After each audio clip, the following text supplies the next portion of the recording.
آج کی نماز تراویح میں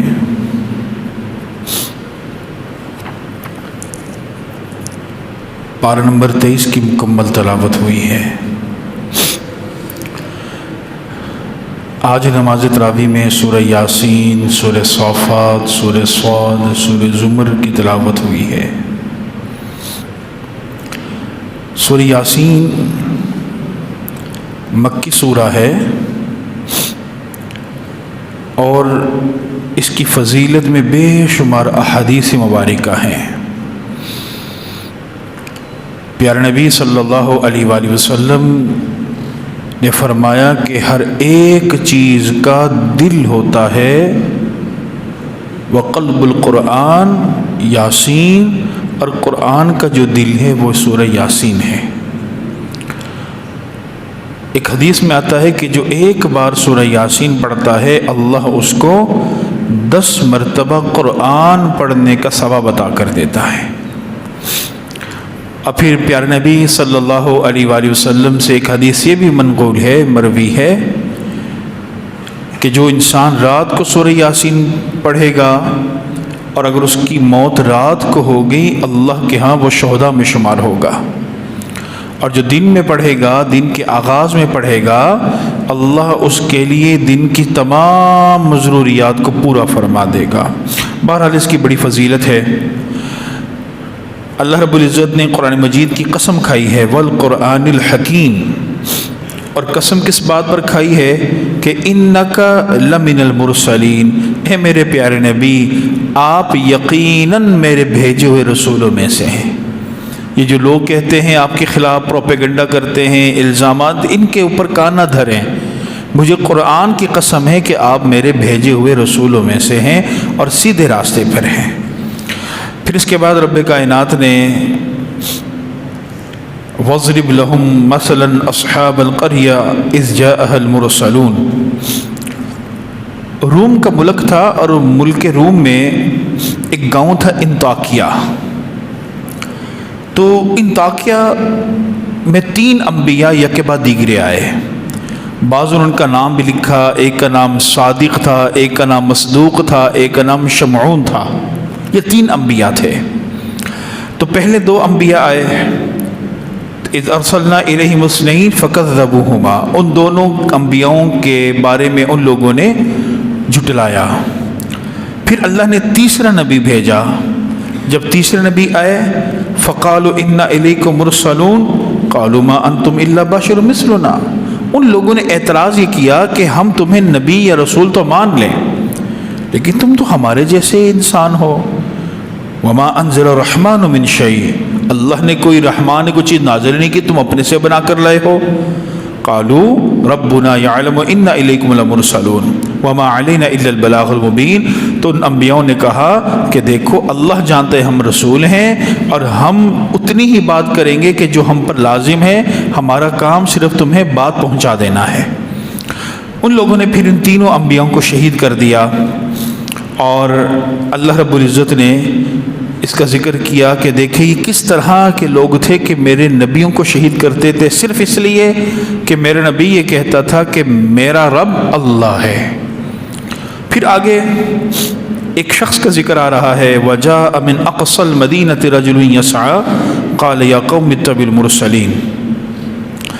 اب علماء فرماتے ہیں ایک بڑا اللہ کا ولی تھا اور اس کا کام یہ تھا کہ وہ اللہ کی عبادت کرتا تھا لیکن اس علاقے سے دور ایک غار میں۔ تو اس نے جب سنا کہ ایسے انبیاؤں کے ساتھ یہ لوگ ایسا کر رہے ہیں، وہ شخص اپنے غار سے نکلا اور بھاگتے ہوئے بستی میں آیا انطاکیہ، اور بستی میں آ کر ان کو تلقین کرنے لگا کہ اللہ کے بندو کیا کر رہے ہو، یہ لوگ تو اللہ کے نبی ہیں، ان کو مت جھٹلاؤ۔ علماء فرماتے ہیں اس کا نام حبیب نجار رحمۃ اللہ علیہ تھا۔ ان لوگوں نے کیا کیا کہ ان لوگوں نے حبیب نجار کو پکڑا اور حبیب نجار کو بھی شہید کر دیا۔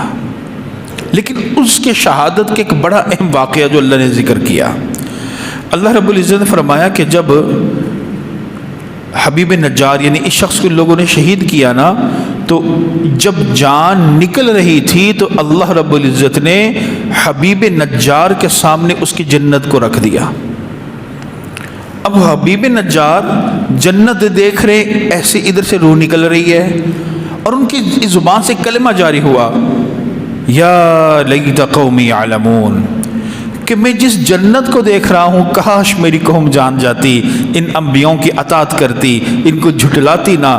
میں جنت جس کو دیکھ رہا ہوں اتنی حسین ہے، کاش میری قوم ہی جان جاتی۔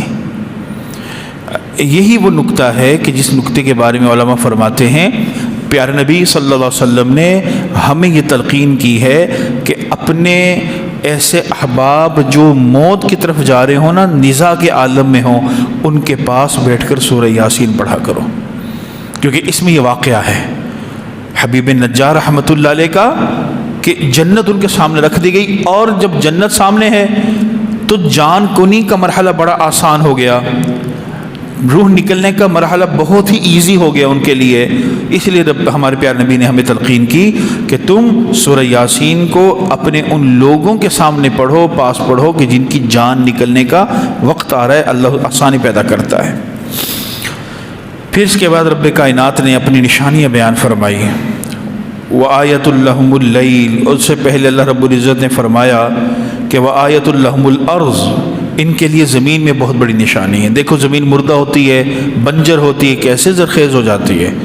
وَآیَةٌ لَهُمُ اللَّیْلُ، دوسری بڑی نشانی ان کے لیے رات ہے، کس طرح اندھیرا آتا ہے پھر دن آ جاتا ہے، آخر کوئی ذات ہے جو کر رہی ہے۔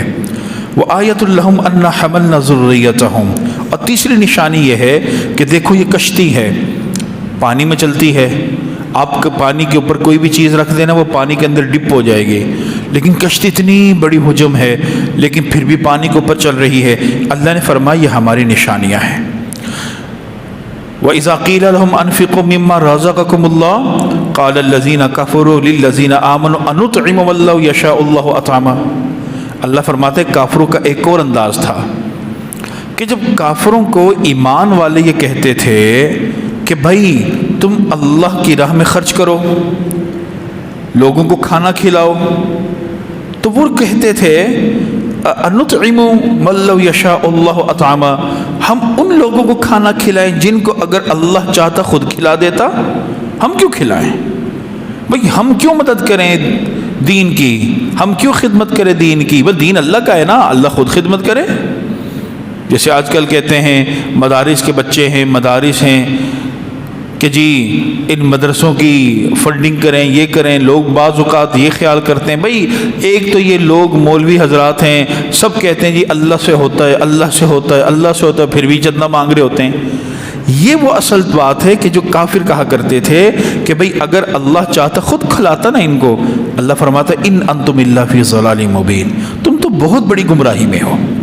اس کے بعد رب کائنات نے قیامت کا ذکر فرمایا، قالوا یا ویلنا من بعثنا من مرقدنا، کہتے جب مردے قیامت کے دن قبروں سے اٹھیں گے تو وہ یہ جملہ کہیں گے ہمیں کس نے جگا دیا ہماری قبروں میں سے، ھذا ما وعد الرحمن وصدق المرسلون، اعلان ہوگا یہ وہ اللہ کا وعدہ ہے اور رسولوں نے جو بات کی تھی وہ سچ کی تھی۔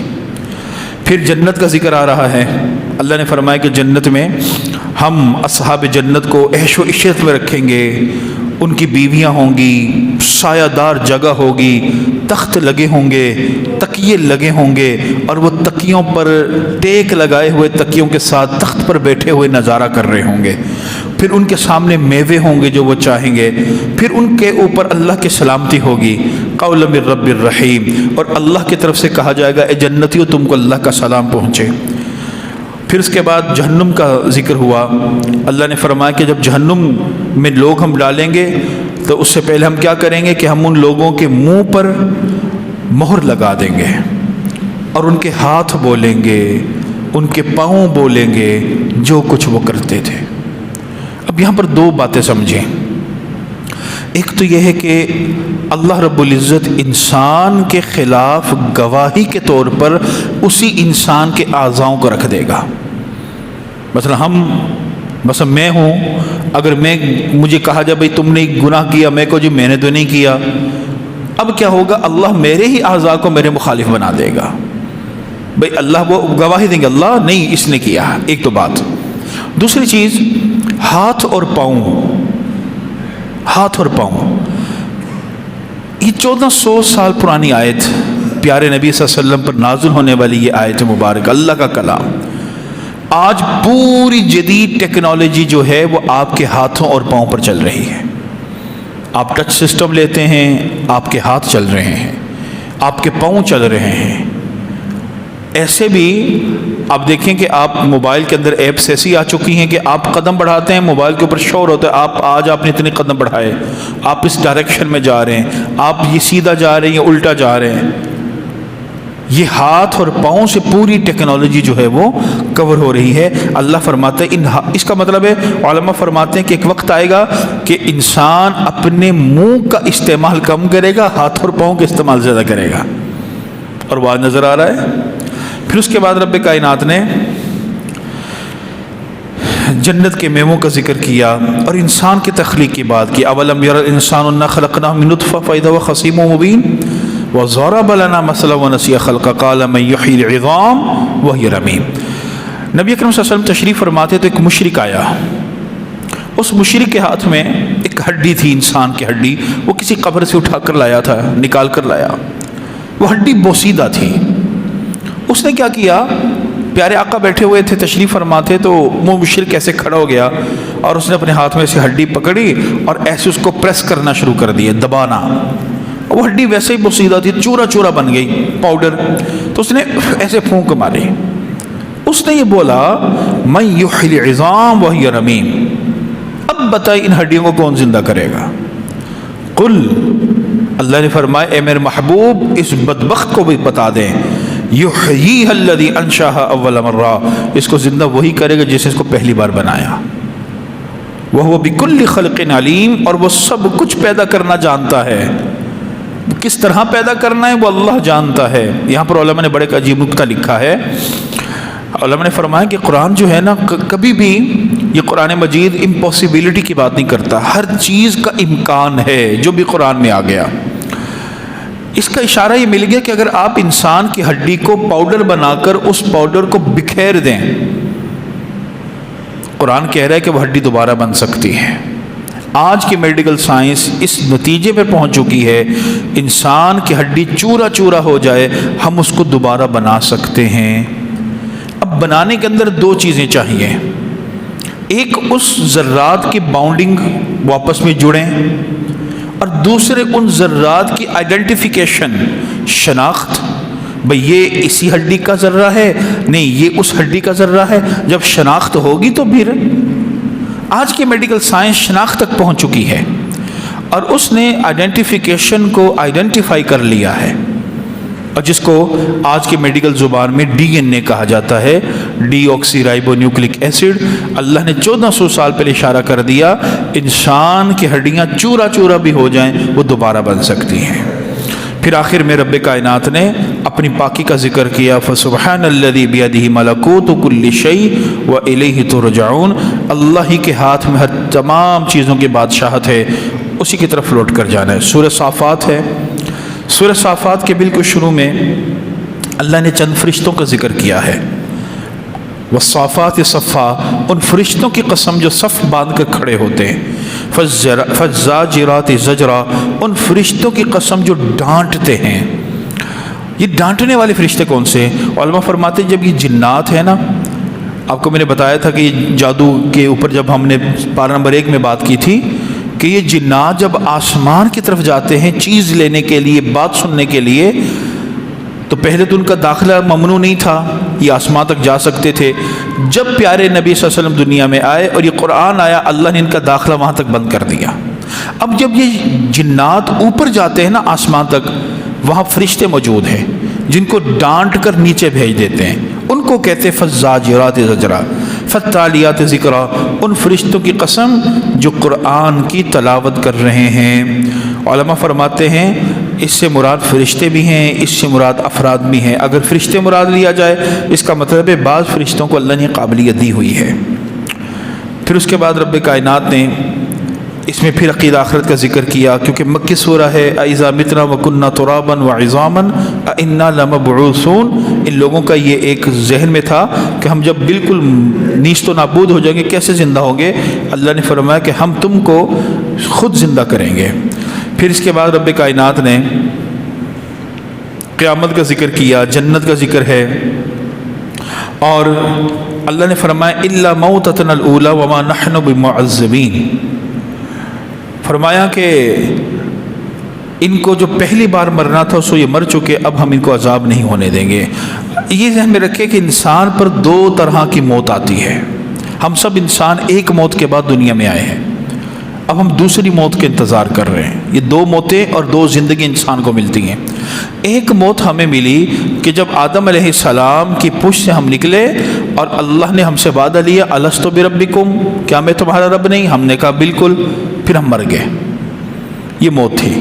اب یہ زندگی آ گئی، اب دوسری موت آئے گی جس کو ہم ڈیتھ کہتے ہیں، یہ دوسری موت ہے، اور اس دوسری موت کے بعد جو زندگی آئے گی وہ زندگی کے بعد پھر کبھی موت نہیں ہوگی۔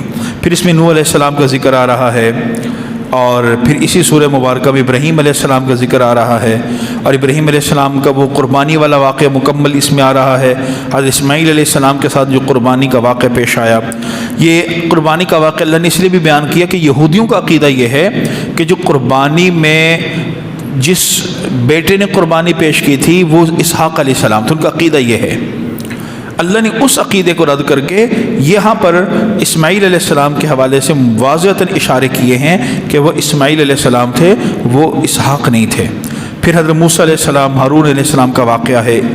پھر اس کے بعد حضرت یونس علیہ السلام کا واقعہ ہے۔ اللہ نے فرمایا کہ یونس علیہ السلام کشتی میں تھے، اذ ابق الی الفلک المشحون، کہ جب وہ کشتی میں بھاگ کر بیٹھ گئے تو فساہم فکان من المدحضین، تو کشتی میں بوجھ زیادہ بڑھ گیا، تو باقی لوگوں نے کہا جی بوجھ بڑا ہو گیا وزن، تو ہم ایک بندہ جو ہے ہم اس کو نکالیں گے۔ بھائی کس کو نکالیں؟ قرآن دازی کریں۔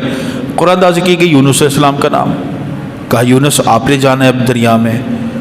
کچھ لوگوں نے بھائی یہ بڑے نیک بندے، دوبارہ کرو، دوبارہ قرآن دازی ہوئی، پھر یونس علیہ السلام کرا، 3 بار، آخر کار پھر یونس علیہ السلام کو انہوں نے دریا میں ڈالا۔ فَالْتَقَمَهُ الْحُوتُ، اللہ نے فرمایا پھر یونس کو مچھلی نے نگل لیا۔ حوت کہا جاتا ہے بڑی مچھلی، جو آج کل ویل مچھلی جس کو ہم کہتے ہیں، یہ بڑی مچھلی، وہ ملیم اور وہ قابل ملامت کام کرنے والے تھے۔ ان لوگوں نے یونس علیہ السلام کو ڈالا، تو بہرحال پھر اللہ نے فرمایا کہ اگر یونس وہ کلمہ نہ پڑھتے ہم قیامت تک یونس کو مچھلی کے پیٹ میں رکھ دیتے۔ پھر اس کے بعد رب کائنات نے سورہ صاد میں قرآن کی قسم کھائی، والقرآن ذی الذکر، کہ قرآن کی قسم ہے، اور قسم کس بات کی ہے کہ یہ جو کافر ہیں نا، یہ تکبر اور غرور کے اندر آ کر مخالفت کر رہے ہیں اور ان کا کوئی نہیں ہے۔ پھر اس میں رب کائنات نے، کیونکہ یہ بھی مکی سورہ ہے اور اس مکی سورہ میں عقائد کا ذکر ہے، پہاڑوں کا ذکر ہے، انا سخرنا الجبال معہ، اللہ نے فرمایا کہ ہم نے بڑی بڑی قومیں بھیجیں، سمود کو بھیجا، قوم لوط، اصحاب الایکہ، قوم نوح، قوم عاد، ایسے لوگوں کو بھیجا جن کے ہم نے کنٹرول میں پہاڑ کر دیے، لیکن بہرحال ان لوگوں نے ہماری بات کو نہ مانا اور آخرکار یہ اللہ کے نافرمانوں میں شامل ہوئے۔ پھر رب کائنات حضرت سلیمان علیہ السلام کا ذکر کیا، وَالشَّيَاطِينَ كُلَّ بَنَائِهٍ وَغَوَّاصٍ، اللہ فرماتا ہے کہ یہ جو شیاطین ہیں یہ سب کے سب عمارتیں بنانے والے اور غوطہ مارنے والے تھے۔ وَآخَرِينَ مُقَرَّنِينَ فِي الْأَصْفَادِ، اور اوروں کو بھی جو زنجیروں میں جکڑے ہوئے تھے۔ اللہ نے فرمایا کہ اس طرح کی حالت ہی ہم نے سلیمان کو بھیجا جنہوں نے آ کر حالات کو درست کیا۔ پھر اسماعیل علیہ السلام کا ذکر آ رہا ہے، نام لے کر اللہ نے ان کا ذکر کیا، اور اس سورہ کے بالکل آخری حصے میں رب کائنات نے اپنی پھر توحید کی بات فرمائی اور فرمایا کہ یہ جو جنت ہے یہ حق ہے، اور جو جہنم ہے لَأَمْلَأَنَّ جَهَنَّمَ مِنْكَ، کہ یہ جو شیاطین کی پیروی کرنے والے ہم ان سے جہنم کو بھر دیں گے۔ پھر سورہ زمر ہے، سورہ زمر بھی مکی سورہ ہے، اس میں بھی اللہ رب العزت نے قرآن کی بات کی، اپنی توحید کی بات کی، خلق السماوات والارض بالحق، اللہ نے آسمان اور زمین کو برحق پیدا کیا ہے۔ پھر فرمائیں انما یتذکر اولو الالباب، یہ قرآن نصیحت ہے ان لوگوں کے لیے جو عقل والے ہیں۔ قل یا عباد الذین آمنوا اتقوا ربکم للذین احسنوا فی ہذہ الدنیا حسنہ وارض اللہ واسعہ۔ علماء فرماتے ہیں یہاں سے اشارہ مل گیا ہجرت کا۔ اللہ نے صحابہ کو کہا کہ دیکھو اللہ کی زمین بہت بڑی ہے، انما یوفی الصابرون اجرہم بغیر حساب، جو صبر کریں گے ہم ان کو بغیر حساب کے سب کچھ اجر عطا فرما دیں گے۔ والذین اجتنبوا الطاغوت ان یعبدوها وانابوا الی اللہ لہم البشری فبشر عباد۔ طاغوت کسے کہتے ہیں؟ اللہ فرماتے ہیں کہ جن لوگوں نے طاغوت سے اپنے آپ کو بچا کے رکھا، اس کی عبادت سے اپنے آپ کو بچا کے رکھا اور اللہ کی طرف رجوع کیا، ان کے لیے بہت بڑی خوشخبری ہے۔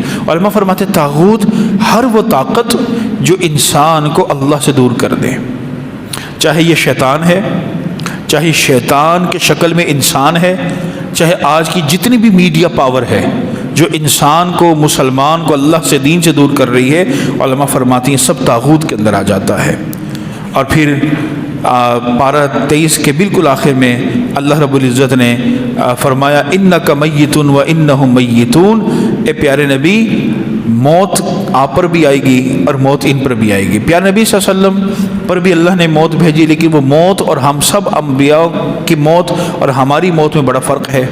علماء فرماتے ہیں کہ پیارے آقا علیہ الصلوۃ والسلام پر جو موت ہے وہ موت اس طرح ہے کہ جس طرح انسان سویا ہے اور اس کا قلب جاگ رہا ہے۔